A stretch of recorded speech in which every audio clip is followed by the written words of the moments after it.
पता नहीं क्या हुआ, तीनों एकदम से जमीन पर आ गिरे। कितनी ही देर तक वो नासमझी से सर उठाकर अपने सर पर खड़े जिनों को देखते रहे। हम कहाँ हैं? तुम कौन हो? उन्हें कुछ भी याद नहीं आ रहा था। तुम अखाड़े में हो और हम पहलवान हैं।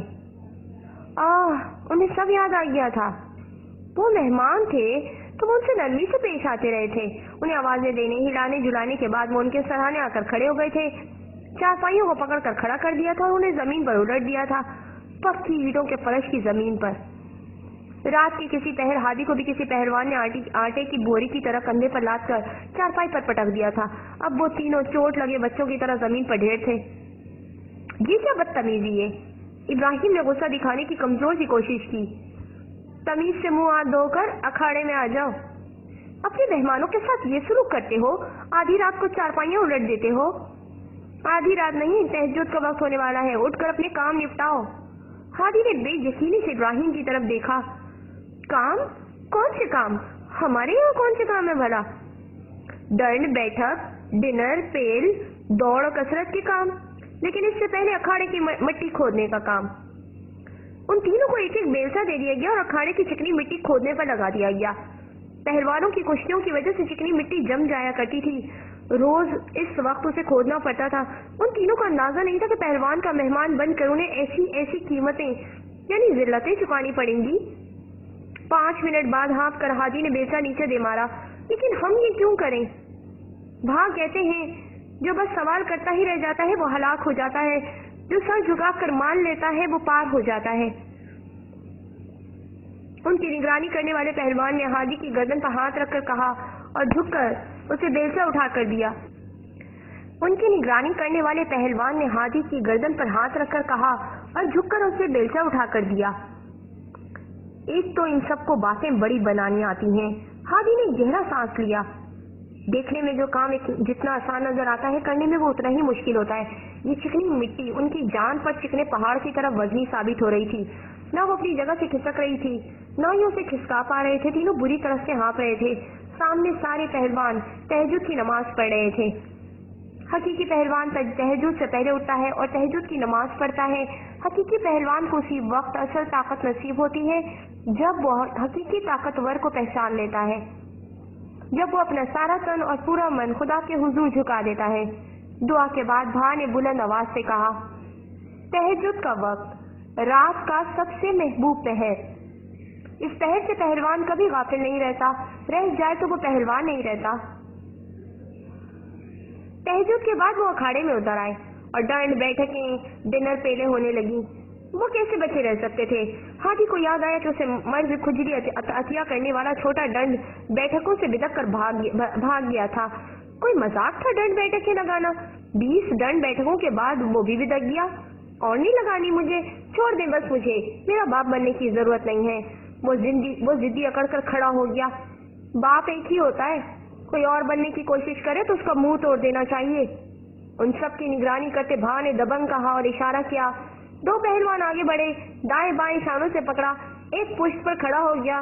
तीनों मिल मिलाकर उसकी दंड बैठकें लगवाने लगे। 1, सवा 1, आधा 1, पौना 1, चाचा 1, मामा 1, लो हो गया पूरा 1। हवेली के झरोकों से नसवाने कहकहे सुनाई दिए। ये तो शर्म से डूब मरने का मकाम था। वो खुजल हो गया। फजर की नमाज के बाद वो सब दौड़ लगाने कसरत करने लगे। इब्राहिम मौका शनास था, कुछ अकल तलाल की भी काम कर रही थी। दोनों को अच्छी तरह से अंदाजा हो चुका था कि उनका हुक्म माने बगैर चारा नहीं है। इतनी सारी फौज की मौजूदगी में वो हवेली से भाग भी नहीं सकते थे। लेकिन हादी की अकल ने भी ठीक से काम करना शुरू नहीं किया था। वो डिनर पेट वगैरह से भी थक कर चूर हो चुका था। दौड़ के लिए अकड़ कर खड़ा रहा कि एक पहलवान आया। उसकी दोनों हथेलियों को इकट्ठा जोड़कर कलाइयों में क्लिक की आवाज के साथ हथकड़ी जैसा बैंड फिट किया। नासमझी से उसने पहलवान को देखा था कि उस बैंड के साथ आकर एक जंजीर मुंसलिक हो गई। जंजीर जिसका आखिरी सिरा पट्टे की सूरत कुत्ते के गले में फिट था। कुत्तों में कुत्ता, खूनख्वार कुत्ता। पहलवान ने सीटी मारी और कुत्ता सिर्फ कुत्ता न रहा, हवाई मखलूक बन गया। ये जा वो जा। पहले झटके में हादी मुंह के बल गिरा। नाक मुंह से खून निकला, लेकिन कुत्ता नहीं रुका। वैसे भी कुत्तों का खून से क्या लेना देना। वो क्रेन मशीन की तरह उसे अपने साथ घसीटता रहा था, दूसरे चक्कर में वो गिरते पड़ते दौड़ने लगा। कुत्ता उसे सांस लेने का मौका ही नहीं दे रहा था। अब ये उसकी मर्जी थी कि वो जमीन पर रगड़ खाकर, गिरकर, घसीटकर भागना चाहता या खड़ा होकर दौड़कर। उसने दौड़कर जलील होना मुनासिब समझा। तीसरे चक्कर में उसका सीना फट जाने के करीब हो गया। चौथे चक्कर में सारी दुनिया चरीन परीन घूमते घूमते रुक गए, सिर्फ वो अकेला घूमता रहा। पांचवें चक्कर में उसका और कुत्ते का तेल मेल बैठ गया। उसे दौड़ने में मजा आने लगा। चरीन परीन जमीन आसमान सब अपनी अपनी जगह पर वापस आ गए। छठे चक्कर में वो अपने गांव पहुंच गया। अपने खेतों की तरफ भागने लगा। अब्बा की आवाज सुनने लगा, शावा मेरे शेर शावा, एक चक्कर और, बस एक और। सातवें चक्कर में उसे खेतों की पगडंडिया पर कूदती फांदती आपा जैनब और शहर अपनी तरफ आती दिखाई दी। हाँ जी डिड्डो साहब, कैसी चल रही है फौजी ट्रेनिंग? ही चलो चलो भागो, शाबाश, एवं कहीं गिरा ना जाना। गांव की लड़कियां छुप कर तुम्हें ही देख रही हैं, हमारी नाक ना कटवा देना। गांव की कौन कौन सी लड़की उसे छुप कर देख रही है, ये देखने के लिए वो रुका और तवाज़ुन बिगड़ने पर गिर गया। ही शो खाते निकम्मा शेर, थोड़ा लोफर के लफंगा भी। गांव की लड़कियां इतनी फारिग नहीं है जो तुम्हें देखने के लिए मरी जाए। हाय माँ, तेरा लाल मर गया माँ। माँ का लाल जमीन पर गिरकर हाँफने लगा था। कुत्तों में कुत्ता, खूनख्वार कुत्ता, अब उसे हमदर्दी से देख रहा था। नाश्ता तैयार है जी, आ जाओ सब। पहलवान बच्ची ने पहलवानों को देखकर ऐलान किया और गिरे हुए हादी को देखकर। नाश्ते के लिए हादी और तलाल को भाव भोलू ने खास तौर पर अपने साथ बिठाया था। इब्राहिम डट कर खा रहा था, वो बॉक्सर रहा था। उसे तो जिनों भूतों वाली भूख लगा करती थी। 5 उंगलियों का मुक्का बनाकर सामने वाले को मुक्का ही देना आसान नहीं होता। बकरे, दुम्बे, पायों का सालन था, लस्सी, देसी घी के अंडे, पराठे, भा बोटी तोड़कर उनकी तरफ बढ़ा रहे थे। खाओ शाबाश, रिस्क के हलाल हो और जिस्म में खैर हो, शुक्रिया या इलाही। फिर भा ने मीख वाली हड्डी ली और हादी का मुंह थूड़ी से पकड़कर खोला। हड्डी के किनारे पर हथेली से जरब मारकर मीख हादी के हलक में उतार दी। सूखे हुए दिमाग को तर करती है ये मीख। बात बात पर बहुत धड़कते हो तुम, अब ठीक हो जाओगे इंशाल्लाह। इसे मीख वाली हड्डियां तो निकाल कर। भा के कहने की देर थी। दस्तरखान पर जितने पहलवान बैठे थे सब मीख वाली हड्डी बोटी निकाल कर उसकी प्लेट में रखने लगे। बार ठूड़ी पर हाथ रखकर मुंह खोलते जाते और हथेली की जरब से मीख उसके हलक में उतारते जाते। बस मेरा दिमाग, दिल, गुर्दे, फेफड़े, बाल पर सब तर हो गए हैं। हादी ने इनकार में हाथ भी हिलाया और पूरा जिस्म भी। पर सियाने कहते हैं बड़े खाने के लिए जहर भी दें तो खा लेना चाहिए, ऐसे हाथ पैर नहीं मारने चाहिए। हाथ पैर मारने की गुंजाइश ही नहीं बची थी। आस पास आगे पीछे सब पहलवान गैर महसूस उसे दबा कर बैठे हुए थे। वो तो 1 इंच नहीं हिल सकता था। हाँ, पर बेचारा बड़ी बेचारगी से इब्राहिम को देख रहा था कि ये सब तुम्हारा ही किया धरा है। उसकी बेचारगी देखी अनदेखी करके इब्राहिम सर झुकाकर दुम्बे के साथ इंसाफ करने लगा, क्योंकि सियाने ये भी कहते हैं कि दूसरों के मामलात में टांग नहीं अड़ानी चाहिए, वरना अपनी गर्दन फंस जाती है। वो चचा इमाम दीन, उन तीनों ने तकरीबन अकड़ बकड़ करके तलाल को भा के पास जवाब लेने के लिए भेजा था। कह कर गया था 1-2 दिन में आ जाऊंगा, अभी तक आया नहीं। फिर आप उनकी अमानत रखें और हमें इजाजत दें। तलाल भा से काफी फासला रखकर खड़ा था एहतियातन। क्या पता वो 6.5 महीने तक दोबारा यहाँ का चक्कर लगाए ना। अमानत का बहुत बोझ होता है जी। तो फिर एक तो तलाल से भा के सामने बोला ही नहीं जाता था, तो फिर उसकी अमानत अपने पास रखो। मैं 1-2 बंदे भेजता हूँ, 1-2 ठिकाने और हैं इमाम दीन के, शायद कोई अता पता मिल जाए। तलाल ने आकर उन दोनों को सब बता दिया। 2 दिन और देख लें, इब्राहिम दोनों से पूछ रहा था। लेकिन मैं और दंड बैठक के नहीं लगाऊंगा, और दौड़ भी। वो बिदक कर खड़ा हुआ और खिड़की में जाकर खड़ा हो गया। नीचे पहलवान बच्चा तो पहलवानी की गिनती गिनकर जहांगीरी बच्चों की जान हलकान कर रहा था। उसने दांत पीसकर उसे घूर कर देखा तो बच्चे की 6ठी 7वीं हिस्स ने बेदार होकर उसे सर उठाकर ऊपर देखने की तलकीन की। उसने सर उठाया और हादी को घूरते पाया। आ जाए भाजी आप भी, दंड बैठक की थोड़ी और प्रैक्टिस करवा दूं आपको जी। वो बड़े खुलूस से मुस्कुराया। पहले अपनी गिनती ठीक करो मोटू, फिर मुझे प्रैक्टिस करवाना, हादी ने जल कर कहा। बहुत भोले हो जी आप, मोटू कह के लगाने लगा। اور تو पूरा बदमाश है। हादी मासूम से पहलवान बच्चे से बाकायदा लड़ रहा था। इब्राहिम ने खौफ होकर उसे देखा। फिर इसी शहर में कहीं और रह लेते हैं, यहाँ से चले जाते हैं। इब्राहिम ने मसले का आखिरी हल पेश किया जिसे सब ने मंजूर किया। वो भाग को खुदाफिज कहने के लिए आ गए। साथ ये बताने लगे कि वो चंद दिनों बाद आकर चाचा इमाम दीन का अता पता मालूम कर लेंगे। अभी फिलहाल वो यहाँ से जा रहे हैं। मेरी मेहमान नवाजी में कोई कसर रह गई है क्या? भा ने बड़ी मासूमियत से पूछा। कसरे निकाल दी हैं आपने इनकी जनाब। जिसने पहले दिन हादी को चपेड़ मारी थी वो कहकर खी हंसने लगा। मेहमान ऐसे घर छोड़कर जाए तो मेजबान की बड़ी बेइज्जती होती है, सच्ची। भा ने मासूमियत पर बेचारगी भी तारी कर ली। दरअसल ये दंड बैठकें डिनर पेल वगैरह नहीं करना चाहते। आप जबरदस्ती भी तो बहुत करते हैं। इब्राहिम ने कहा तो नॉर्मल अंदाज से था, लेकिन उसके लहजे से आग पर तेल छिड़कने की बू आ रही थी। अब कोई दंड बैठक वगैरह नहीं होगी, बस खुश। भा ने वादा देने वाले अंदाज से हाथ उठाया। फिर वाकई कोई दंड बैठक नहीं हुई थी। हो जाती तो अच्छा था, क्योंकि अगले दिन उन्हें गड़ा गर्दन पर रखकर अखाड़े के चक्कर लगाने पड़े थे। बस खुश। रुस्तम जमा गुलाम मोहम्मद गामा पहलवान का गड़ा 2 मन का था, ताकि उनका हरीफ गर्दन पर बैठ जाए तो वो उसे उठाकर पटक सके। सुना है जिंदगी में मौत का बुखार भी गर्दन से सर को चढ़ता है। पीठ से बाएं रुख घुस कर दिल की तरफ नकब लगाता है। दिल व रूह पर नकब के लिए शैतान उसी रास्ते से आता है। उस बुखार को उतार फेंकने के लिए जिस्मानी ताकत की नहीं, रूहानी ताकत की जरूरत होती है। उनका गड़ा 2 मन का नहीं था, जितने भी वजन का था। उन तीनों ने गर्दन पर उठाकर अखाड़े के चक्कर लगाने शुरू कर दिए थे। भा उनके चक्कर गिन रहे थे। सबकी उर्दू कमजोर थी और उनके स्कूलों के मास्टर ही ढीले रहे थे। किसी को भी ठीक वाली गिनती आती ही नहीं थी। ये बड़ी बेईमानी है। 1 2 3 ऐसे ठीक गिनती गिने ना। ये पा, अध पा, पोना वगैरह ये सब क्या होता है? हादी ने झिंझिरा कर गड़े को जमीन पर टिका लिया। उसका सांस उसके हाथ में नहीं आ रहा था। बेटा जी, ये भी गिनती होती है। हमें हमारे उस्तादों ने यही सिखाई है। उस्ताद का इल्म अफजल होता है। चलो अब मैं अध पा पौने वगैरह नहीं करता, ठीक है? दरमियान में बोलने की सजा पर 5 नंबर पीछे। चलो शाबाश, शुरू हो जाओ। 6 शेर। 6 शेर दा अब्बा, 6 शेर दी अम्मा, 6 शेर दी नानी, 6 शेर दी मासी। सोना 6, लोहन हो या पूरा 6। लुगत पहलवानी ने उनके कड़ाके निकाल दिए थे। 10 चक्कर थे कि पूरे होने में नहीं आ रहे थे। तुम्हें दरमियान में बोलने की क्या जरूरत थी? लोग फिर गए पीछे। 6 शेर दी कपटी फुप्पी। तलाल ने दांत पीसे। 6 शेर की कुप्ती फुप्पी के दांत निकल आए। कोशिश के बावजूद वो हवेली से बाहर नहीं जा सके थे।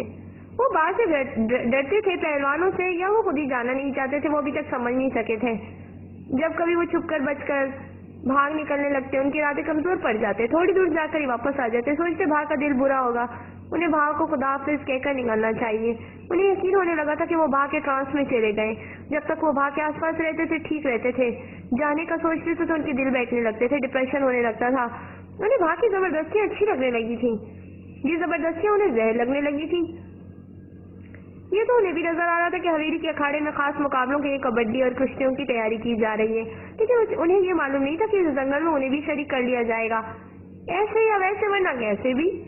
जिस मैदान में कबड्डी और कुश्तियों के लिए ढोल पीटे जा रहे थे, वहाँ कमोबेश मेले का समा था। वो गैर दिलचस्पी से उस मैदान में चहलकदमी कर रहे थे। जमाना नया था, लेकिन जमाने का बहरू पुराने वक्तों में बदल गया था। तब शायद लोग टांगों, घुड़गाड़ियों, रेडियों, साइकिलों पर आते होंगे। अब कारों, मोटरसाइकिलों, छोटी बड़ी बसों, मोटरसाइकिलों वगैरह पर आते थे। तब मेलों में दंगल होते होंगे। अब दंगल ही मेला था। कॉलेज यूनिवर्सिटी के लड़के लड़कियों की बहुत बड़ी तादाद आई थी। स्कूलों मदरसों वगैरह के बच्चे बच्चियां। पता नहीं गुजरावाला में तफरी का कोई और जरिया नहीं था, या उन्हें यही तफरी पसंद थी। भाव भोलू के पहलवानों की कबड्डियां और कुश्तियां। मैदान में नुमाया जगह पर भाव भोलू की कुर्सी पर बैठे हुए थे। सुबह से वो उन्हें नजर नहीं आए थे। अब उनसे नजर मिली तो हाथ के इशारे से उन्होंने हादी को अपने पास बुलाया। जैसे ही वो उनके करीब गया, सलाम किया, तो उन्होंने लपक कर उसका हाथ अपने हाथ में लेकर उसे थपक कर अगले हाथ में मुंतकिल कर दिया। पहलवान के हाथ में। खेल हमारा हादी शुरू करेगा, भाव ने बुलंद आवाज से कहा। खेल? हादी? शुरू? وہ ان لفظوں کا مطلب سمجھتا ہے۔ اس سے پہلے پہلوان نے اسے گڑھے کی طرح اٹھا کر سر سے بلند کر لیا۔ ڈھول اور لوگوں کا شور اس کے بعد اٹھا اور کان پھڑی آواز سنائی دینا بند ہو گئی۔ کھیل باقاعدہ شروع ہو چکا تھا۔ اسے اٹھائے پہلوان نے میدان کا چکر لگایا، بچے تالیاں مارنے لگے، لڑکے سیٹیاں۔ دنگل شروع کرنے سے پہلے وہ بچوں بڑوں کو محفوظ کرنا چاہتے تھے، بس اتنی سی بات تھی۔ اتنی سی بات پر ہادی خواہ مخواہ ہاتھ پیر ہلا رہا تھا، چلا رہا تھا۔ جتنا وہاں شور تھا اس کی آواز کس نے سننی تھی؟ پھر پہلوان نے اسے مجمع میں اچھال دیا۔ کالج کے 4-5 لڑکوں نے اسے اچھی طرح سے کیچ کر لیا تھا۔ اس بیچارے کے ساتھ کچھ زیادہ ہی نہیں ہو جاتا ہر بار؟ طلال نے ابراہیم کو کوہنی ماری۔ آہستہ بولو ورنہ 10 مرغی دا انڈا، 10 مرغی دا دوسرا انڈا، 10 مرغی دا تیسرا انڈا شروع ہو جائے گا۔ ان انڈوں میں سے چوزے نکل آئیں گے، لیکن 10 عدد کی گنتی پوری نہیں ہوگی۔ ابراہیم نے بھرپور سنجیدگی سے کہا تھا۔ طلال بھی پوری ایمانداری سے ہنسا تھا۔ اس کی ہنسی ذرا دور بیٹھے بھائی نے دیکھی اور خود بھی ہنس دیے، اور پھر طلال بلند ہواؤں کی سیر کرنے لگا۔ اسے لڑکوں کی طرف اچھالا گیا تو وہ بہت خجل ہوا، لیکن پھر مسکرا دیا۔ بھائی کہہ رہے ہیں ایک مری ہو۔ ہادی گرتا پڑتا غصے میں میدان سے ہی باہر جا رہا تھا کہ ایک پہلوان بھاگتا ہوا آیا اور اسے کمر سے پکڑ لیا۔ کس خوشی میں ایک مری ہو؟ چھوڑو مجھے۔ ہادی نے غصے سے خود کو اس کی گرفت سے الگ کرنا چاہا، لیکن پہلوان کو غصہ آتا نہیں اور پہلوان پر غصہ نکلتا نہیں۔ لوگ سیٹیاں مار رہے تھے، لڑکے تڑپ رہے تھے کہ پہلوان انہیں اٹھا کر اچھال لے، لیکن جس کی طرف بھائی اشارہ کر رہے تھے پہلوان اسے اٹھا رہے تھے۔ مجمع میں سے چند لاغر ضعیف بوڑھوں کو بھی اٹھایا گیا، پھر کچھ ایسے واپس اچھال دیا گیا کہ نہ بابوں کو چوٹ آئی، نہ کیچ کرنے والوں کو ان کی کوئی ہڈیاں چبھی۔ دنگل شروع ہو چکا تھا۔ نیلی پیلی کاغذ کی جھنڈیوں کی اوٹ سے تینوں بھاگ کے جوش و خروش سے دمکتے چہرے کو دیکھ رہے تھے۔ یہ میلہ، یہ رونق، یہ دنگل سب بھاگ کی وجہ سے ہو رہا تھا۔ انہیں اپنے پہلوانوں پر فخر تھا کہ ان کے پہلوان 360 داؤ جانتے ہیں۔ 360 داؤ۔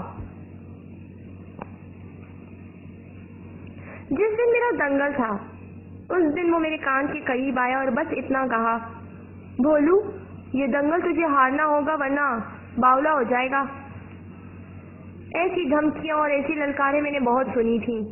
میرے استاد نے سکھایا تھا کہ دنگل بس دنگل ہوتا ہے، جیت جاؤ تو بھول جاؤ، ہار جاؤ تو دوبارہ کمر کس لو۔ بس مجھے یاد بھی نہیں تھا کہ میں کتنے دنگل جیت چکا ہوں۔ لوگ گنتی کرتے ہوں تو کرتے ہوں، جیت کو میں اکھاڑے کی مٹی میں دفنا کر نکلتا تھا، لیکن کریم بخش اپنی ہار کو گن گن کر سنبھال کر رکھتا تھا۔ میرے اس دنگل کی بہت دھوم تھی۔ بیوقوف لوگوں نے بڑی بڑی شرطیں لگا رکھی تھیں، دوسرے شہروں سے لوگ اس دنگل کو دیکھنے کے لیے آ رہے تھے۔ لوگ باولے سے ہو گئے تھے۔ پھر آپ وہ کشتی جیت گئے؟ یاد نہیں، لیکن باقی سب یاد ہے۔ میری حویلی کی دیواروں پر لکھا تھا، جیت مبارک ہو بھولو۔ تینوں نے ناسمجھی سے ایک دوسرے کی طرف دیکھا۔ کیا لکھا تھا؟ جیت مبارک ہو بھولو، یہ لکھا تھا میرے بچوں کے خون سے، میری ماں، میرے باپ، میرے شہد جوان بھائیوں، میری سہاگن بہنوں کے خون سے ایک ایک دیوار پر لکھا تھا۔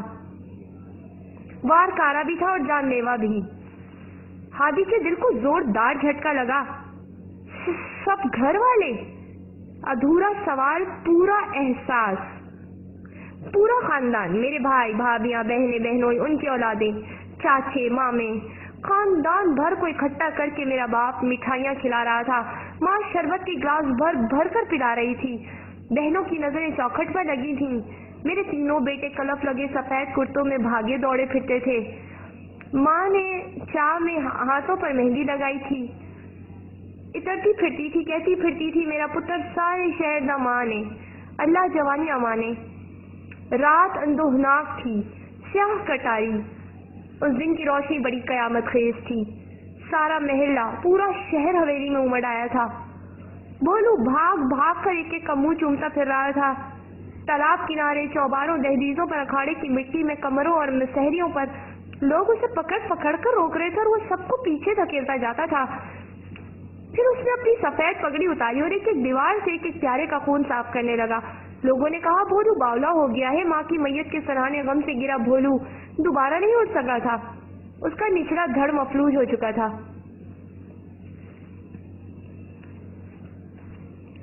سب سوال ختم ہو گئے۔ तीनों ने चुप साध ली। रुस्तमे जमा गामा पहलवान को जहरीले सांप ने काट लिया था। गामा जी ने तकलीफ सहकर झुककर सांप को पकड़कर कुचल दिया था। सांप के दांत उनकी टांग में घुस गए थे। उन्होंने पहलवानी को धब्बा नहीं लगने दिया। उनकी जगह कोई और होता तो मौके पर ही दम तोड़ देता। इसीलिए मेरे बाप ने कहा था, पुत्र, पहलवानी को दाग न लगने देना। तुम्हारी असल ताकत पर एक इम्तिहान आएगा, एक आजमाइश। सुरखरू होकर दिखाना। हादी का हलक आंसुओं से तर हो चुका था। मन मन के गड़े उठाए थे। 15-16 किलो की बेटों की मैयतें नहीं उठाई गईं। सालम दुम्बे बकरे खाए थे। कोड़ी रोटी के 2 निवाले नहीं खाए गए। शहरों दूध पिया था। सबर के 2 घोंट पीने बहुत औखे लगे। गम का दंगल बहुत कड़ा था। आजमाइश के इस अखाड़े की कुश्ती बहुत मुश्किल थी। भा अपनी गीली आंखें पोंछ रहे थे। मैं उम्र भर के लिए मफलूज हो चुका था। वाकई में बावला हो रहा था। दीवारों से टक्करें मारता था। पर पहलवानी में 360 दाव सीखे थे। मैंने ऐसे कैसे हार मान लेता।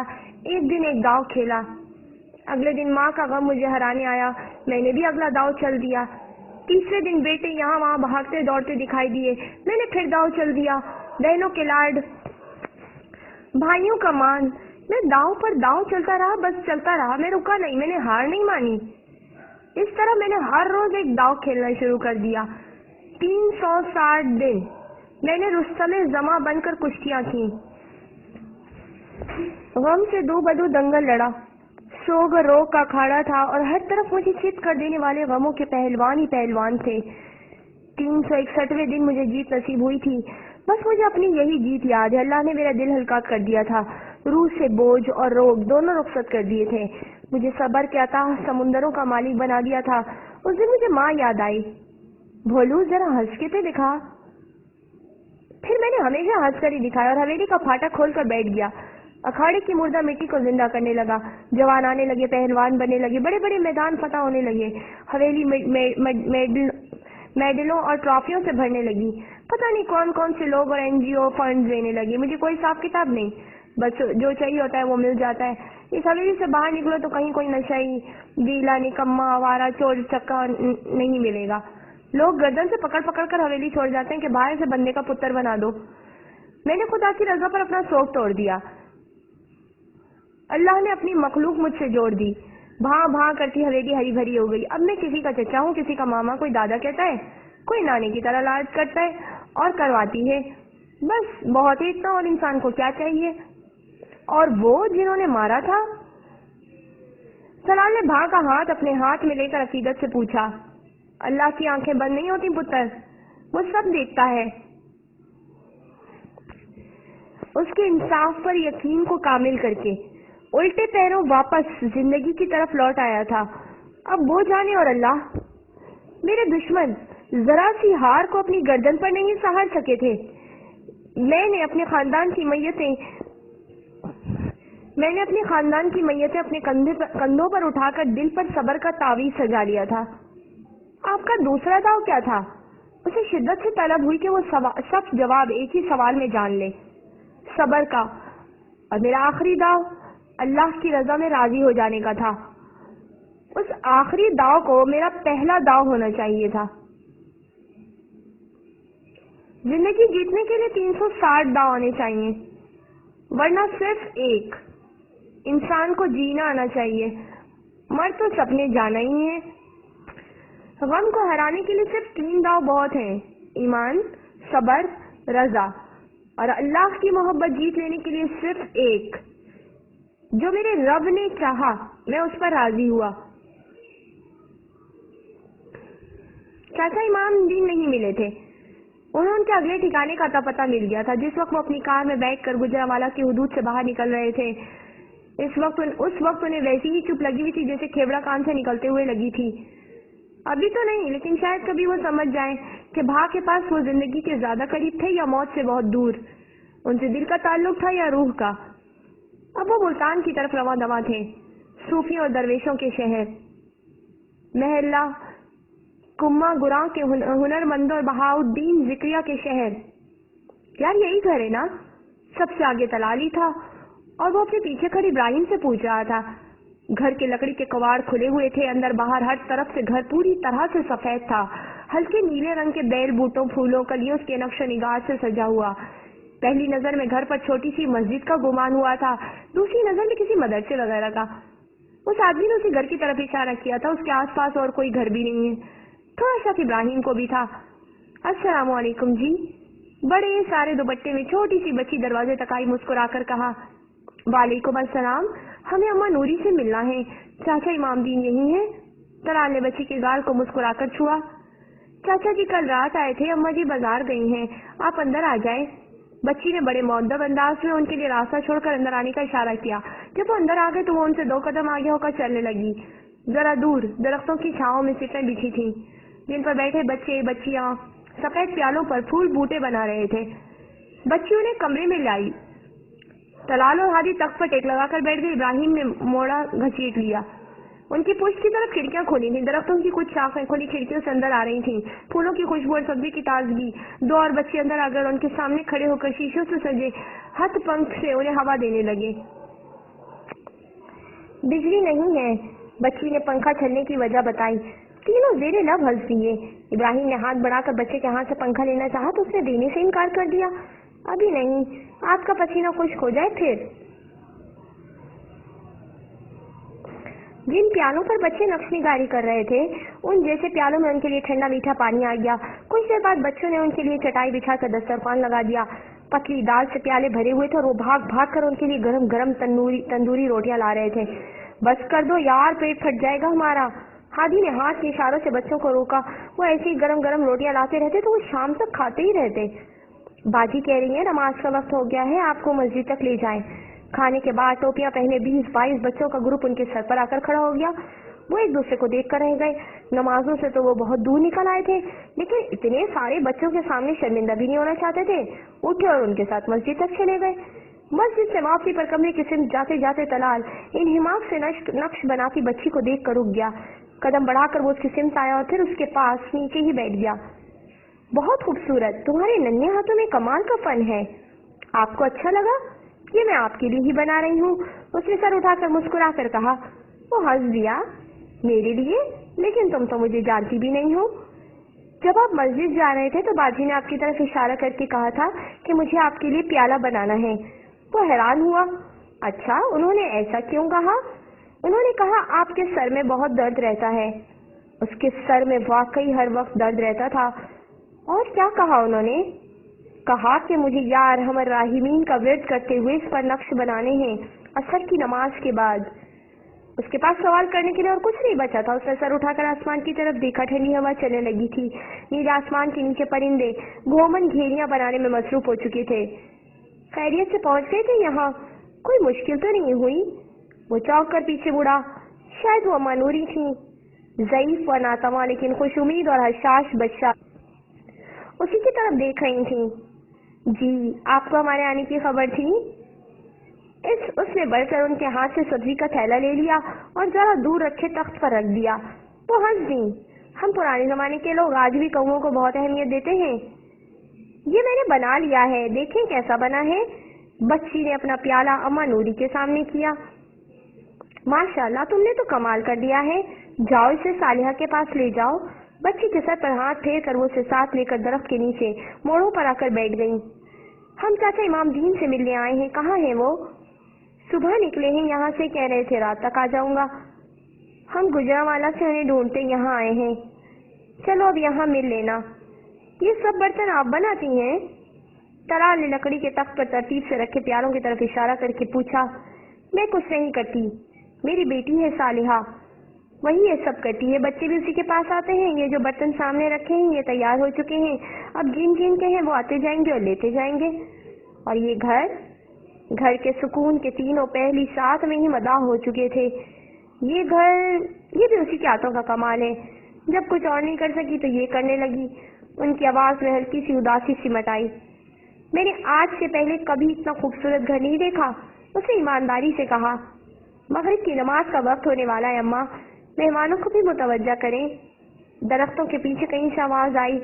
اس نے اتنی خوبصورت آواز کبھی کہیں نہیں سنی تھی. گردن موڑ کر پیچھے دیکھا تو وہ جا چکی تھی. تو اس کی آواز کیوں اس کی سماعتوں میں ٹھہری رہ گئی تھی؟ اگلے دن صبح ابراہیم اما نوری سے باتیں کرنے لگا اور ہادی بچوں کے ساتھ صف پر بیٹھ کر ایک سفید پیالے کو برباد کرنے لگا. اس سے پہلے اس نے رنگوں سے بچوں کے گالوں پر کچھ کارٹون وغیرہ بنا دیے تھے. بچے اس سے بہت خوش تھے. چاچا امام دین رات کو گھر نہیں آئے تھے. انہیں آج کا دن بھی ان کے انتظار میں گزارنا تھا. وہ ٹہلتے ٹہلتے چھت پر آ گیا. چھت کی منڈیروں پر بھی فنکار نے اپنی فنکاری دکھا دی تھی. دور کونے میں وہ لکڑی کے تخت پر بیٹھی کسی کام میں مصروف تھی. پہلے اس نے واپس نیچے چلے جانا چاہا، لیکن جب وہ چاہ کر بھی وہاں سے ہل نہیں سکا تو اس نے اس کی سمت قدم بڑھا دیے. پتلے باریک برش کو ہلکے نیلے رنگ میں ڈبو کر وہ پیالے کی پیندے پہ آیتیں لکھ رہی تھی. جو لکھ رہی تھی انہیں زیر لب دوہرا بھی رہی تھی. وہ خاموش کھڑا دیکھتا رہا. اسے گما گزرا کہ اسے یہیں آنا تھا ہمیشہ سے.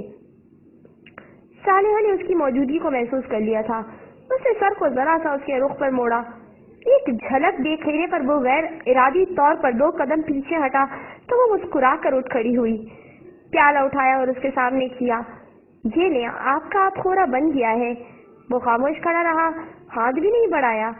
ذرا دور بہاؤدین ذکریہ کے مزار کے سفید گنبد سے کبوتر پھر اڑے. ان کے پروں کا شور اسے صاف سنائی دیا.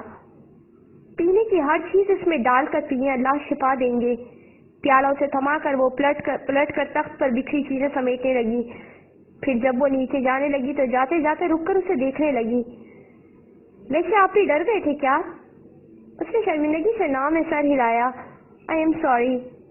It's okay. ویسے مجھے عادت ہو چکی ہے. خوبصورتی کی انتہا ہو یا بدصورتی کی، انسان دیکھ کر چونک ہی جاتا ہے. یہ کیا ہوا؟ جھجکتے ہوئے اس نے اس کے چہرے کی طرف اشارہ کیا. وہ مسکرا دی. جھلس گیا تیزاب سے. وہ کالج سے بابا کی دکان کی طرف آ رہی تھی. ہوا اتنی تیز تھی کہ اسے اپنا دوپٹہ اور ہاتھ میں پکڑی پائل سنبھالنا محال ہو رہا تھا. دوپٹے کے کنارے بار بار اسے جسم سے آزاد ہو کر ہوا کے ساتھ پھڑپھڑانے لگتے تھے. وہ عاجز آ چکی تھی اور جی چاہتا تھا کہ ہوا کو سامنے کھڑا کر کے مرغا بننے کے لیے کہہ دے. مرغا بننے سے پہلے ہوا نے ایک تیز جھونکا اس کی طرف اچھالا اور دوپٹہ جہاز کے بادبان کی طرح کھل کر لہرانے لگا. ایک آخری سرا اس کی گردن میں اٹکا رہ گیا تھا. ششدر ہو کر اس نے سر پیچھے گھمایا تو اس کے دوپٹے نے پیچھے والے کا پورا چہرہ ڈھانپ دیا تھا اور وہ ہاتھ مار کر چہرے سے دوپٹہ ہٹانے کی کوشش کر رہا تھا. بادل چھٹتے ہیں تو چاند نکلتا ہے. دوپٹہ ہٹا تو چاند اور چاندنی دونوں نکلے. وہ دم بخود رہ گئی اور پورا زور لگا کر دوپٹہ کھینچا اور اپنے گرد کس لیا. غصے سے اسے گھورا جیسے یہ سب اسی کا کیا دھرا ہو، جبکہ اس کا کوئی قصور بھی نہیں تھا. دوپٹہ اس کا، ہوا اللہ کی. حادثہ تھی. وہ تو بیچارہ انسان تو بس ملتان کا بازار دیکھنے نکل کھڑا ہوا تھا. میری دادی کہتی ہیں تیز ہوائیں چلے تو چڑیلے بال کھول کر ہم انسانوں کو تنگ کرنے کے لیے ٹولیاں بنا کر باہر نکلتی ہیں. اور یہ میں بتا دوں کہ میری دادی جھوٹ ووٹ نہیں بولتی. پلو کھینچ کر اس نے دوبارہ سر پر رکھا تھا اور غصے سے چلتی ہوئی چند قدم آگے گئی ہی تھی کہ پیچھے سے اس کی آواز آئی. کالے بادل مل کر پورا زور لگا کر گرجے اور اپنا کالا چھاتا پورا کھول کر سارے دن کو چھپا لیا. وہ ایسی تیز ترار تھی تو نہیں، لیکن پھر بھی نہ جانے کیوں پلٹ کر اس کے سامنے آ کر کھڑی ہو گئی. اور میری نانی کہا کرتی ہیں کہ بادل گرجے تو الو کی شکل جیسے جن بھوت ہم معصوم انسانوں کا خون پینے کے لیے اکیلے دھکیلے اپنے ٹھکانوں سے نکل پڑتے ہیں. اور میں یہ بتا دوں کہ میری نانی صرف سچ وچ بولتی ہیں. الو گردن کو جھٹکا دے کر ہنسا. اسی وقت بادل پھر سے گرجے اور بجلی نے کڑک کر پورے آسمان پر جال بچھا کر اندھیرے کو روشن کر دیا. دونوں نے بیک وقت سر اٹھا کر اوپر دیکھا. دونوں نے بیک وقت سر جھکا کر ایک دوسرے کی طرف دیکھا. دونوں ایک ہی وقت میں دم بخود ہوئے اور یا اللہ خیر. اس کا دل دہل گیا. بجلی سے سہم کر کہا یا اللہ خیر. اس کے دل پر بجلی گری اور اس نے اسے دیکھتے ہوئے کہا. صالحہ نے ایک خفا سی نظر اس پر ڈالی اور تیزی سے بارش کی بوندوں پر ہاتھ مارتی بابا کی دکان کی طرف بڑھ گئی. بارش برستی جاتی تھی، وہ سامنے بھاگی جاتی تھی. کالے بادلوں کے سائے میں وہ پیچھے چپ کھڑا تھا. چپ محبت بڑی اثر انگیز ہوتی ہے. وہ نہیں جانتی تھی کہ اسے کیسے اور کس طرح خبر ہو جایا کرتی تھی کہ وہ کہاں ہے. وہ جہاں جاتی اسے پاتی، پیچھے سے آتے، سامنے سے گزرتے، شانے سے ٹکرا کر ہوا ہو جاتے. صالح لوگوں کی محبت بڑی پرامن ہوتی ہے. اس نے کبھی نظر بھر کر اسے دیکھنے کی جرات نہیں کی تھی۔ اس کے بابا کی داڑھی سفید تھی، ماں کی نظروں میں بڑی حیا تھی، لیکن دل انسان کا وقت ارمانوں کا ہو تو نیند سے پہلے انسان بڑی جرتیں کر لیتا ہے۔ چوڑیوں کی کھنک پر اپنی ہنسی کو کھنکاتے ہوئے، اپنے پیچھے اس کے سائے کو محسوس کرتے ہوئے وہ سونی، سسی، ہیر سب ہو گئی تھی۔ دل بہت بے چین رہتا ہے جی، اس میں پانی پینے سے چین آ جائے گا۔ ایک آب خورا اٹھا کر وہ بابا سے پوچھ رہا تھا۔ وہ اپنے دھیان سے بابا کی دکان میں آئی تھی۔ جب وہ پلٹا تو آب خورا اس کے ہاتھ سے چھوٹ گیا، جسے اس نے تیزی سے جھک کر پکڑ لیا۔ وہ وہی بت بن کر کھڑی ہو گئی۔ بابا دور کچھ برتنوں کے ساتھ مصروف تھے۔ جھکے جھکے اس نے سر کو تھوڑا سا اٹھا کر اسے دیکھا۔ آپ ہمیشہ ایسے ہی یہاں وہاں بجلیاں گراتی ہوئی چلتی ہیں؟ ویسے ہی کہتے مر جاؤ یوسف، میں مر جاؤں گا، وہ شرارت سے کہہ رہا تھا۔ مر جاؤ؟ اس نے دانت پیس کر ایک اور بجلی گراتے ہوئے کہا۔ پوری طرح سے مر مٹ گیا ہوں، اس دل سے، اس جان سے۔ اور کوئی حکم؟ اب وہ سنجیدگی سے پوچھ رہا تھا۔ وہ خوفزدہ ہو گئی، تیزی سے قدم اٹھا کے دکان کے پیچھے کا چھوٹا دروازہ کھول کر گودام میں آ گئی۔ دروازے کی پش لگا کر گہری سانس لینے لگی، پھر درز میں سے جھانک کر اسے دیکھنے لگی۔ 11 مہینوں بعد اس نے ایسی جرات سے اسے دیکھنا چاہا تو وہ جان گئی تھی کہ اسے دیکھنے کا اس کے پاس بڑا حق ہے۔ وہ یہ حق حاصل کر چکی ہے۔ کچھ فیصلے 4 لوگوں میں نہیں 4 لفظوں میں ہوتے ہیں، 2 لمحوں 2 دلوں میں۔ کچھ نامحرم صرف ایک دستک سے ہی محرم بن جاتے ہیں۔ دنیا کے قاعدے تو چلتے رہتے ہیں، محبت کرنے والے اپنا قاعدہ خود لکھتے پڑھتے ہیں۔ ایک سراہی اس کے ہاتھ میں تھی اور اسے دیکھتے ہوئے وہ زیر لب ہنس رہا تھا۔ بابا سے باتیں کر رہا تھا۔ چلتے چلتے وہ لکڑی کے اس چھوٹے سے دروازے کے پاس آ کر رک گیا اور عین اس جھرری سے آنکھ لگا دی جس کے پیچھے اس کی آنکھ لگی تھی۔ ایک لمحہ لگا، دل ایک دھڑکن دھڑکا۔ 2 آنکھیں 4 نہیں ہوئی تھیں، 1 ہو گئی تھیں۔ سارے ظروف جو وہ اٹھا اٹھا کر دیکھتا رہا تھا، وہ انہیں کتنے ہی دنوں تک اپنی ہتھیلیوں سے سہلاتی رہی تھی۔ اس نے محبت بہت اہتمام سے کی تھی۔ وہ جانتی تھی کہ وہ دکھ اٹھائے گی، شاید جدائی بھی کاٹنی پڑے، لیکن پھر سب ٹھیک ہو جائے گا۔ جیسا کہ سب محبت کرنے والے مانتے ہیں کہ ایک دن بہار ہوتا ہے، ایک خزاں، پھر عید ہو ہی جاتی ہے، تو اس کا بھی یہ ماننا تھا۔ اس نے ملتان کی کوئی ایسی سڑک نہیں چھوڑی تھی جہاں رک کر اس کی راہ نہ دیکھی ہو۔ وہ کبھی اسے روک کر ہاتھ پکڑ کر کھڑا نہیں ہوا تھا، اسے بات کرنے یا ملنے کے لیے نہیں کہا تھا۔ جو وہ کہتی وہ سن لیتا تھا، جو وہ سوچتا وہ پڑھ لیتی تھی، بس اتنا ہی کافی تھا۔ اٹک سے یوسف اپنی اماں کو ان کے گھر لے آیا تھا۔ وہ اس شہر کا ہی نہیں تھا، ایک بار دوستوں کے ساتھ آیا تھا اور پھر مجھے ایک ہی شوق تھا کہ میرا بیٹا پڑھ لکھ کر ڈاکٹر، انجینئر بن جائے۔ تینوں بیٹیوں کو پڑھانے لکھانے کی بہت کوشش کی، لیکن میرے سسرال خاندان کا ماحول لڑکیوں کے پڑھنے لکھنے کے حق میں نہیں تھا۔ لیکن یوسف کے لیے میں ڈٹ کر کھڑی ہو گئی تھی۔ شہر کی بڑی یونیورسٹی میں پڑھتا ہے، بہت ذہین ہے میرا یوسف، معصوم بھی بہت ہے۔ یوسف کی ماں جتنی دیر تک ان کے گھر رہی، اس کے واری صدقے ہوتی رہی تھیں۔ بھولی بھالی خاتون تھی۔ اماں ابا کو رشتے پر کوئی اعتراض نہیں تھا، لیکن انہیں ایسے اونچے خاندان میں بیٹی دینے سے خوف آتا تھا۔ پھر غیر برادری، دونوں کو خاندان بھر کی ناراضی کا بھی ڈر تھا۔ اتنا تو وہ سمجھ گئے تھے کہ بیٹی کی پسند ہے، انکار کیا تو بیٹی روک لگا کر بھی بیٹھ سکتی ہے۔ نئے زمانے کی چال سمجھتے تھے، لیکن ایسے باغی بھی نہیں ہو سکتے تھے۔ لوگوں کی باتوں سے بھی ڈرتے تھے۔ بات چھپی تو رہے گی نہیں کہ غیر برادری میں لڑکی کا رشتہ کیوں دیا۔ سہولت کے لیے اماں ابا نے کچھ وقت مانگ لیا تھا، وقت جسے بدلتے وقت نہیں لگتا۔ وہ بابا کی دکان کی طرف جا رہی تھی۔ آج سیکنڈ شفٹ میں اس کا BA کا پہلا پیپر تھا۔ اماں نے صبح کھیر پکائی تھی۔ اس نے سوچا کہ بابا کو کھیر بھی دے آئے گی اور انہیں سینٹر تک ڈراپ کرنے کے لیے بھی کہہ دے گی۔ چند دن پہلے اس نے یوسف کے لیے ایک پیالہ نقش کیا تھا، اس پر اپنا اور اس کا نام بھی لکھا تھا۔ زمین اسے گلستان اور آسمان چراغ دکھائی دیتا تھا۔ اس کی لمبی سفید چادر کا پلو ہلکی ہوا میں لہرا رہا تھا۔ وہ خوش تھی۔ اسے تمنا ہوئی کہ کاش کہیں سے یوسف اسے دکھائی دے جائے۔ 2 ہفتے پہلے وہ اسے آخری بار نظر آیا تھا، گول گپے کھا رہا تھا۔ اس سے پہلے وہ موٹر سائیکل پر اپنے کسی دوست کو بیٹھا کر بازار کے چکر لگاتا رہا تھا۔ وہ اتنی دور سے سفر کر کے ایک نظر اسے دیکھنے آتا تھا تو وہ بھی ایک نظر اسے دیکھنا چاہتی تھی۔ ابھی وہ بابا کی دکان سے 10-15 دکانیں دور تھی کہ ایک موٹر سائیکل اس کے پاس آ کر رکی۔ انہوں نے اپنے چہرے چھپائے ہوئے تھے۔ وہ بدک کر پیچھے ہٹی تھی کہ اس کی دل خراش چیخ نے وقت کا دم گھونٹ دیا۔ سانسیں آگ تھیں، چیخیں انگارہ۔ وہ بازار، وہاں کھڑے لوگ، اس کی چیخیں، اس کی طرف بڑھتا ہجوم، कोहराम बरपा हुआ, कयामत आई और उस पर ठहर गई। पूरे 5 दिन वो जिंदगी और मौत की जंग लड़ती रही थी। 20 दिन बेहोशी, नीम बेहोशी में और 3 महीने हॉस्पिटल में रही थी। वो मर मर कर जिंदा बच गई थी, लेकिन उसका कोई प्यारा जिंदा नहीं बचा था।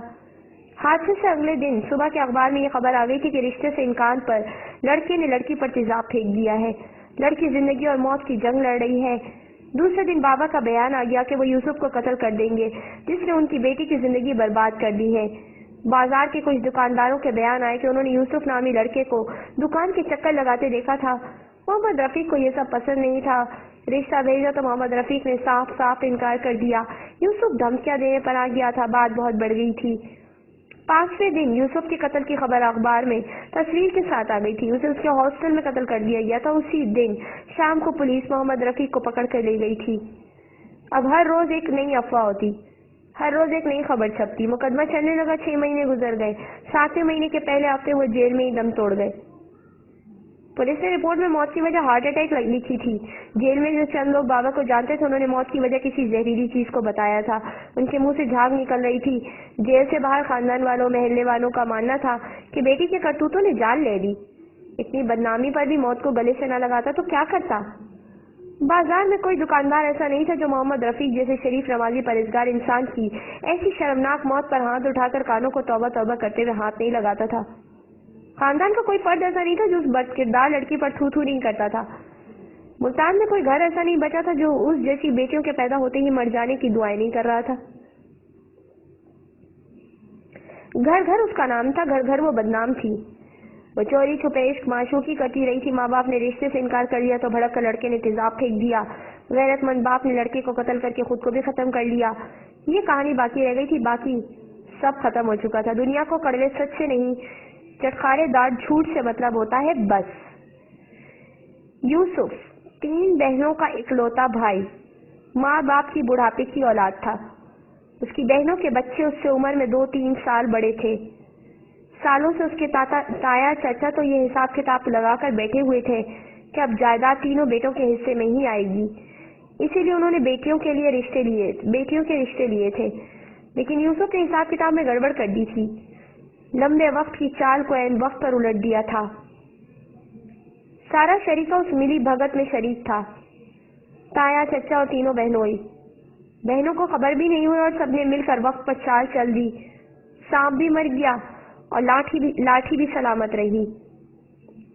उसके इलाज के लिए अम्मा ने दुकान को बेच दिया था। खानदान में कोई भी उसके इलाज के लिए एक फूटी कोड़ी देने के लिए तैयार नहीं था। लोग तो उस पर लानतें भेज रहे थे। उसके इलाज के लिए दवा का इंतजाम क्यों करते। वो तकलीफ की शिद्दत से ऐसे चीखती चिल्लाती और कराती थी कि महल्ले वाले उससे आजिज आ चुके थे। वो घर की दहलीज पर खड़े होकर वावेला करते, उन्हें शर्म दिलाते कि खुदा के लिए ये घर महल्ला छोड़ दो, जान छोड़ दो हम सब की।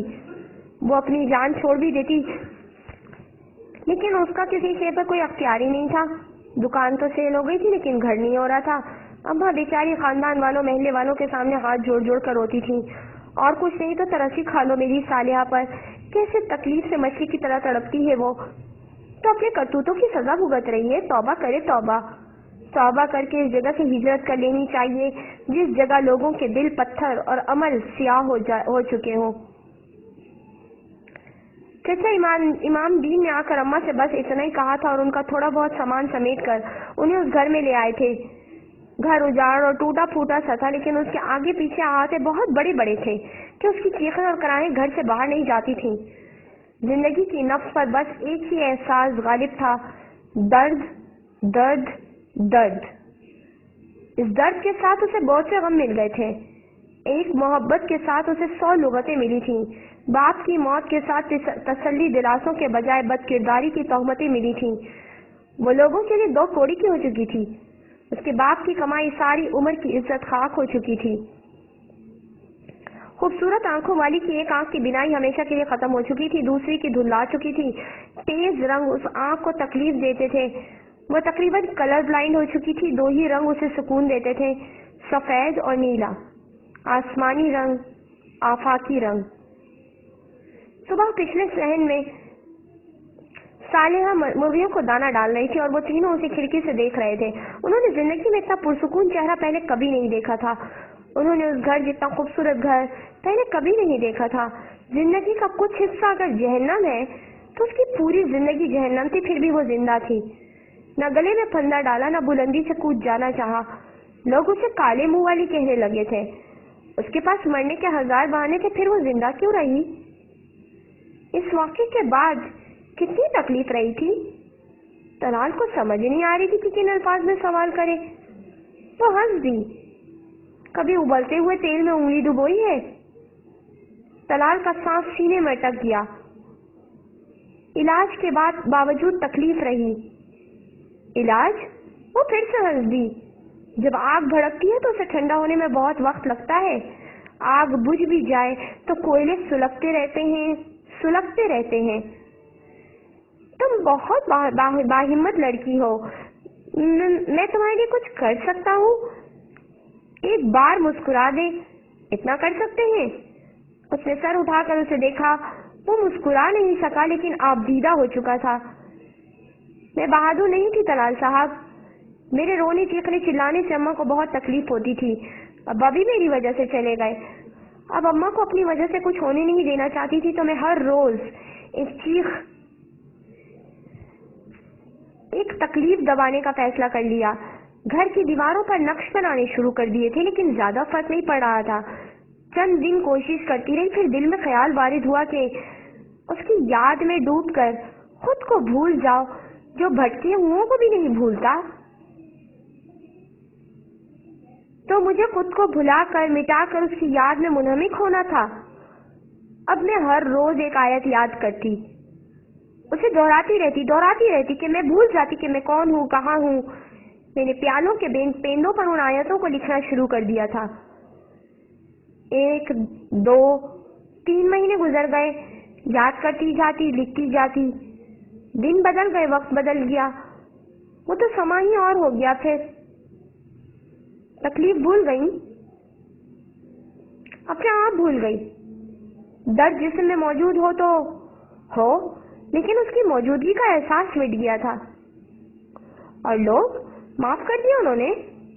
لوگ کہاں معاف کرتے ہیں جی، انسان تو پتھر ہے، اللہ اس پتھر میں رحم ڈالتا ہے۔ پتہ نہیں کیسے ایک بچی گھر آئی، وہ یہاں وہاں کھیلتی کودتی رہتی تھی، ادھر ادھر پیالے رکھے تھے ان میں کھاتی پیتی رہتی تھی، اسے مرگی کا مرض تھا۔ پھر پتہ نہیں چلا کیا ہوا، کیسے ہوا۔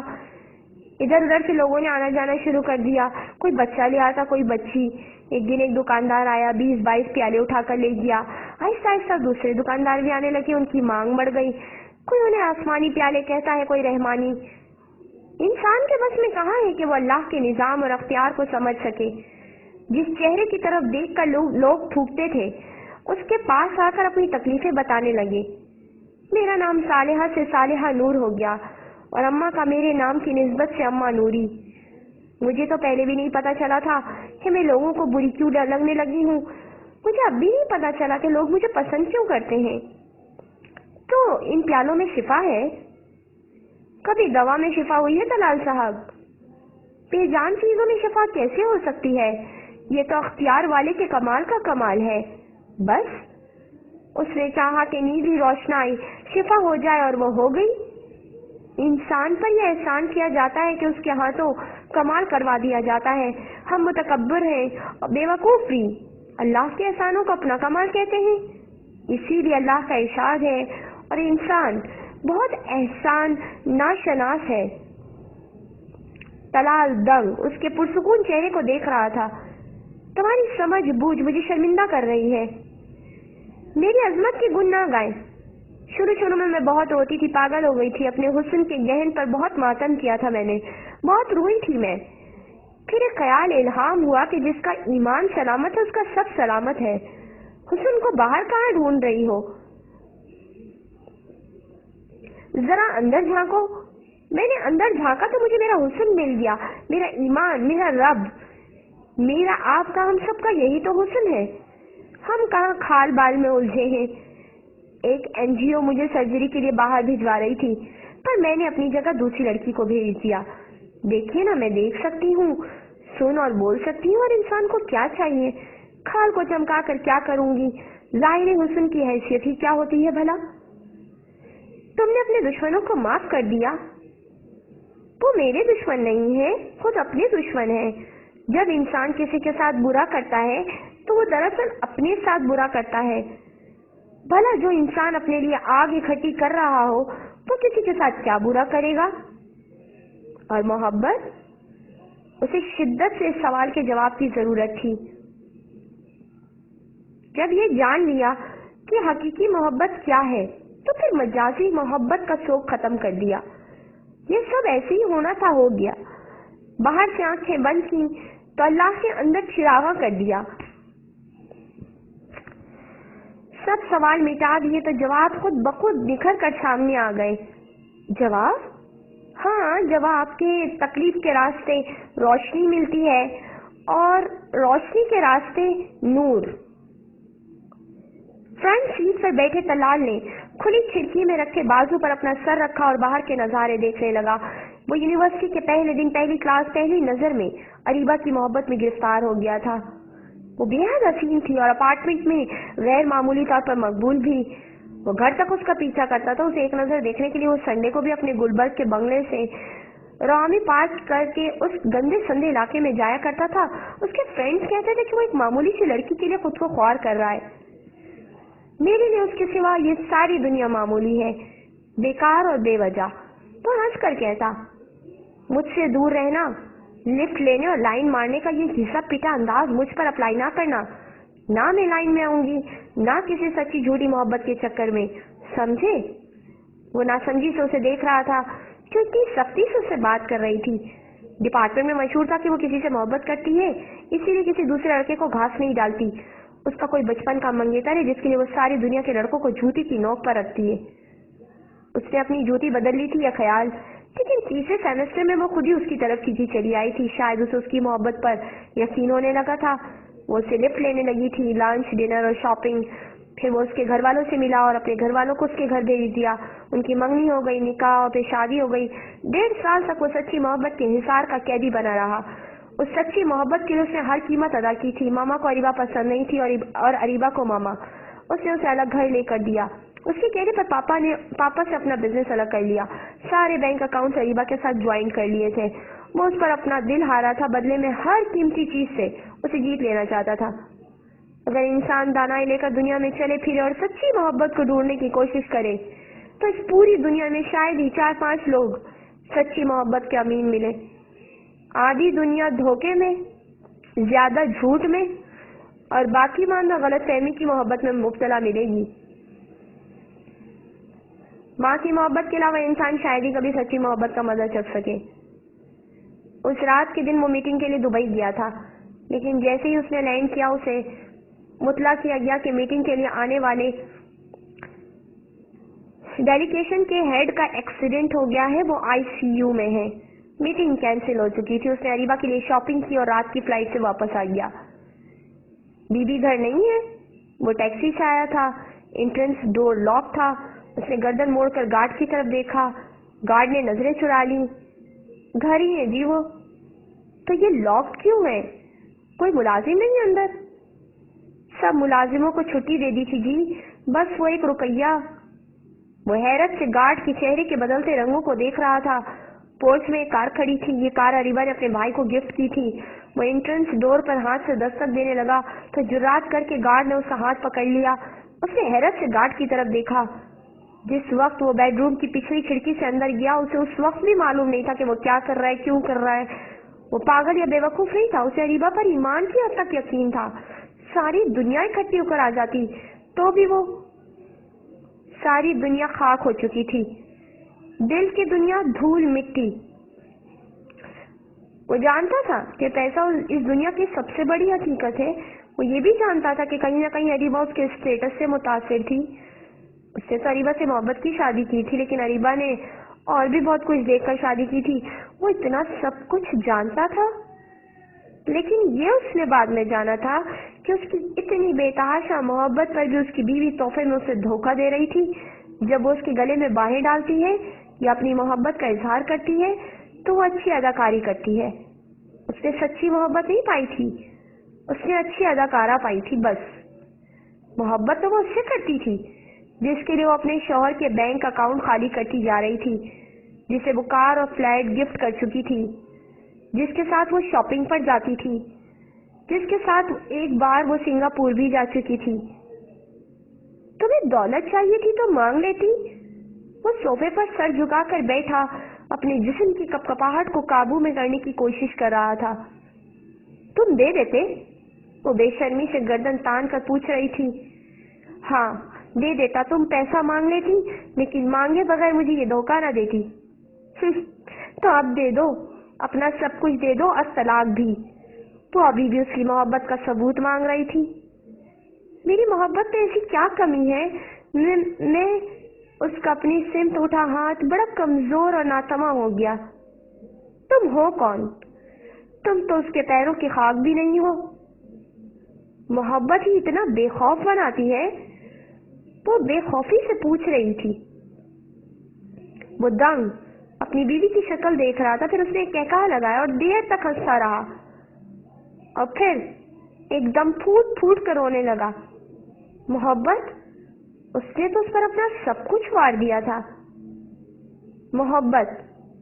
اس نے بھی پلٹ کر کارا وار کیا تھا۔ اسے نروس بریک ڈاؤن ہوا تھا، وہ ابھی ہاسپٹل میں ہی تھا۔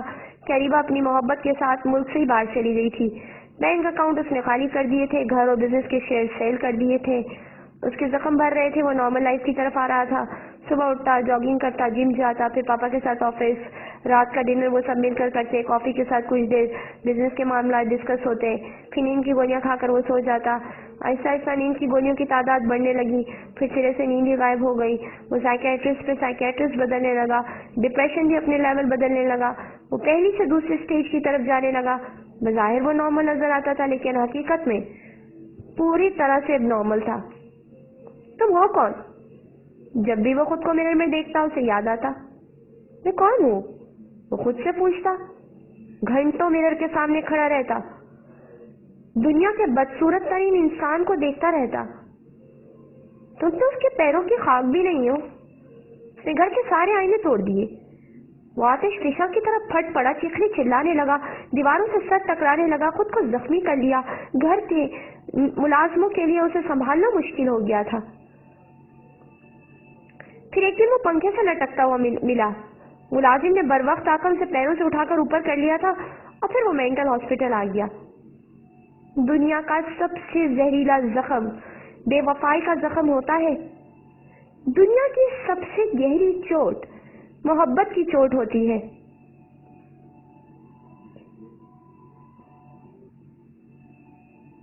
یہ چاچا امام دین ہے یا چاچا تارڈ دین؟ یہ ایک جگہ ٹک کر کیوں نہیں بیٹھتے بھائی؟ جہاں جاؤ وہاں سے آگے نکل چکے ہوتے ہیں۔ ڈرائیونگ ہادی کر رہا تھا، جھنجھلا بھی وہی رہا تھا۔ لگتا ہے یہ چاہتے ہیں کہ ہم مرنے سے پہلے سارا پاکستان گھوم پھر لیں، ابراہیم نے ہنس کر کہا۔ مرنے کے لفظ نے کار کے اندر سناٹا طاری کر دیا۔ انہیں یاد آیا کہ انہیں تو مرنا ہے۔ اب چکوال جانا ہے، دیکھو وہاں بھی ملتے ہیں یا نہیں، یہ نہ ہو کہ وہاں جا کر معلوم ہو کہ کیٹو جاؤ۔ دیکھو اگر ایسا کچھ ہوا تو میری طرف سے صاف انکار ہے یارو، مجھے نہیں جانا کیٹو۔ طلال نے کار کے سناٹے کو معطل کرنا چاہا۔ سنا ہے وہاں جا کر خون جم جاتا ہے، انگلیاں جھڑ کر گر جاتی ہیں۔ ہادی نے ٹھوڑی کو کھجاتے ہوئے پوچھا، لیکن تمہاری زبان جھڑ کر گرے گی کیسی کی طرح چلتی ہے خیر سے؟ کہہ کر کار کا دروازہ کھول کر ابراہیم باہر نکلا۔ اسے ایڈریس کنفرم کرنا تھا۔ صالحہ نور نے انہیں ایک چھوٹا سا کام کہا تھا، وہ اسی کام کے لیے اس طرف آئے تھے۔ ملازم انہیں باغ میں بٹھا کر اندر بتانے چلا گیا تھا۔ کس چیز کی کمی ہے یار، یہاں بڑی عجیب سی جگہ لگ رہی ہے۔ ہادی نے 3 ایکڑ پر پھیلے فارم ہاؤس پر ایک نظر ڈالتے ہوئے ابراہیم سے پوچھا۔ سبزہ درخت پرندے سب کچھ تھا وہاں، لیکن پھر بھی ہر طرف بوجھل پن تھا۔ کمی نہیں، زیادتی ہے، دہشت کی، دل چارہ اٹھ کر بھاگ جاؤ، ابراہیم نے کہا۔ ٹھیک کہہ رہے ہو بیٹا، خاتون کی افسردہ سی آواز آئی اور وہ ان کے سامنے آ کر بیٹھ گئی۔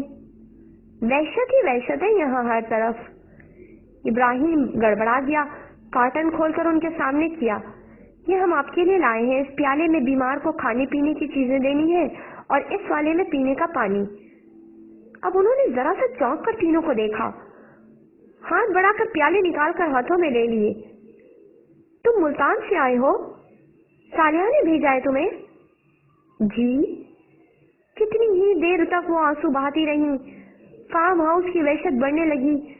ہادی نے اشارہ کیا کہ چلو چلیں بس۔ پنڈی جا رہے تھے، پتہ نہیں کیسے ان کی جیپ نے آگ پکڑ لی۔ کہتے ہیں آگ کا جلا نہیں بچتا، لیکن یہ بچ گئے۔ ڈاکٹر کہتے ہیں دل، گردے، پھیپھڑے سب سلامت ہیں، بس کھال۔ وہ ایسے جھلس گئی ہے کہ انہیں کسی پل چین نہیں آتا۔ بہت چیختے چلاتے ہیں، اسی لیے تو اس ویران جگہ کر رہنے لگی ہوں۔ اپنے بیٹوں اور بھائی کو بہت یاد کرتے ہیں۔ سارا خاندان اجڑ گیا ان کا۔ چھوٹا بھائی کار کے حادثے میں فوت ہو گیا۔ میرے ہیرے جیسے بیٹے دریا میں ڈوب گئے۔ بھائی قتل ہو گیا۔ ماں باپ بیٹے کے غم میں مر گئے۔ چھوٹی بہن بیوہ ہو گئی۔ مجھے کس بات کی سزا ملی؟ خاتون اپنا دل ہلکا کر رہی تھیں۔ وہ چپ چاپ سنتے رہے، پھر اٹھ کر کھڑے ہو گئے۔ صالحہ نور آپ کی کیا لگتی ہیں؟ طلال نے رک کر پوچھا۔ اگر شادی ہو جاتی تو وہ میری بھابھی ہوتی۔ اب وہ باقاعدہ رونے لگی تھی۔ تینوں سناٹے میں آ گئے۔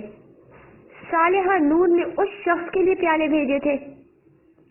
کیا صالحہ نے ہمیں معاف کر دیا ہے؟ اسے سکتے ہوئے پوچھ رہی تھی۔ معاف نہ کیا ہوتا تو شفا کیوں بھیجتی؟